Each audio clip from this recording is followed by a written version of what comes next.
تو اب ذرا ہم شامل گفتگو کر لیتے ہیں اسی موضوع پہ بیورو چیف اسلام آباد خاور گھمن صاحب. خاور صاحب السلام علیکم, گڈ مارننگ, امید ہے آپ خیریت سے ہوں گے. مبارک ہو خاور صاحب کو کہ گورنمنٹ بن گئی ہے. ہاں میں وہی خاور صاحب کو آپ کو بھی مبارک کہ بھائی فائنلی اب غیر یقینی کے بادل جو ہیں وہ چھٹ گئے ہیں اور 1 2 نہیں 6 نشستیں لگی, لیکن فائنلی دیر آیت درست آیت. جی بالکل صحیح فرما رہے ہیں. مطلب یہ کم از کم وہ جو غیر یقینی والی کیفیت تھی اس کا تو خاتمہ ہوا, اور اس بات کا علم تو ہمیں تھا ہی کہ دونوں پولیٹیکل پارٹیز نے, کیونکہ اس کے علاوہ اور کوئی چارہ نہیں تھا, مل بیٹھنا ہے اور حکومت بننی ہے. کیونکہ پاکستان تحریک انصاف کے جو حمایت یافتہ لوگ ہیں ان کا یہ کہنا تھا کہ ہم نے ان دونوں پارٹیز کے ساتھ بالکل بات نہیں کرنی.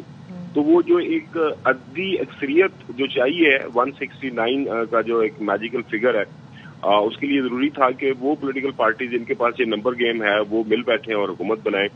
اور رات کو ہم نے دیکھا کہ جی دونوں پارٹیز کی طرف سے ان کے جو زعماء لیڈران بیٹھے اور انہوں نے بتا دیا کہ جناب اعلیٰ یہ مرحلہ طے ہو گیا ہے. سارے ویسے جو بھی ان کی آپس میں انہوں نے جو عہدوں کی تقسیم کرنی تھی وہ ساری ہو گئی ہے. کون صدر بنے گا یہ بھی بتا دیا گیا ہے. باقی جو گورنر صاحبان ہیں اور باقی جو عہدے ہیں جس کے حوالے سے جب کل سوال ہوا پریس کانفرنس کے دوران تو انہوں نے بتایا کہ اگلے 1 دن کے اندر فارمل اس کے اوپر ایک ریٹن فارم کا جو ایک ایگریمنٹ ہوگا وہ اس کو پریس ریلیز کی شکل میں یا پریس کانفرنس کی شکل میں جو میڈیا کے ساتھ شیئر کر دیں گے. ظاہر ہے دیکھیں انتخابات کے بعد کسی بھی جمہوری ملک کے اندر اگلا مرحلہ یہی ہوتا ہے کہ حکومت سازی ہو جائے اور کون پرائم منسٹر بنے گا, کون ملک کو آگے لے کے چلے گا اور کس طرح کی پالیسیز ہوں گی. وہ ظاہر ہے وہ اب طے ہو گیا ہے.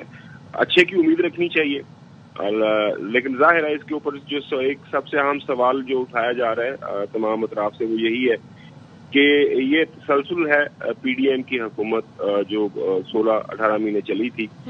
ظاہر ہے وہی پرائم منسٹر ہوں گے. کابینہ میں جو ہے پیپلز پارٹی نہیں بیٹھے گی. وہ ایک جو اعتراض تھا پاکستان مسلم لیگ نون کو کہ جناب اعلیٰ فیصلہ سازی میں ہمیں بڑی مشکل پیش آتی تھی, ایک چھوٹے سے چھوٹا کام بھی کرنا ہوتا تھا اس کے لیے بھی جو ہے ظاہر ہے سارے جو اتحادیہ ان کو منانا پڑتا تھا. تو اس لحاظ سے یہ ایک اچھا عمل ہے کہ کلی طور پر پاکستان مسلم لیگ نون کے پاس ایک اختیار ہوگا جو بھی انہوں نے فیصلے کرنے ہیں معیشت کے حوالے سے. لیکن خاور اگر یہی گورنمنٹ میں بیٹھی جماعت جس کا نام پاکستان پیپلز پارٹی ہے وہی ایز اپوزیشن کی طرح کا رول پلے کرنے لگے, کیونکہ جب انہوں نے اپنے آپ کو ڈسٹینس کر لیا وزارتوں سے تو ظاہر ہے وہ تنقید بھی کریں گے, اور اس کی بیسک بنیادی وجہ یہی ہے جو 16 ماہ کی کارکردگی رہی. تو آپ سمجھتے ہیں ایک جو لٹرل اپوزیشن ہے وہ اور ایک جو حکومت میں اتحادی تو ہے لیکن کابینہ میں نہیں ہے, کیا یہ فیصلے کرنے آسان ہوں گے مسلم لیگ نون کے لیے؟